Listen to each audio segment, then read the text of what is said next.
जानते हो शादीशुदा औरतों के कान खाली नहीं रहने चाहिए। नूर फातिमा, बुरा नहीं मानना, लेकिन ये कुछ अजीब नहीं है। मेरा मतलब है कि यानी सिर्फ इस काम के लिए अलग बालियां पहनना। ये बात सिर्फ तुम्हें अजीब लग रही है। ये सिर्फ अजीब ही नहीं है, थोड़ी सी बेवकूफी भी है।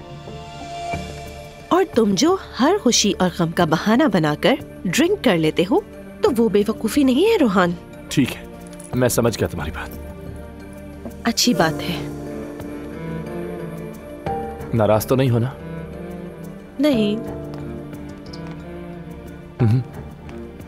लगता है थोड़ी बहुत तो हो। वैसे तुम तो बहुत नेक हो ना, तो दुआ करो मेरे लिए। रोहान, तो फिर तनकीद मत किया करो, समझने की कोशिश करो। और देखो, जब मैंने तुम पर यही किया तो क्या हुआ?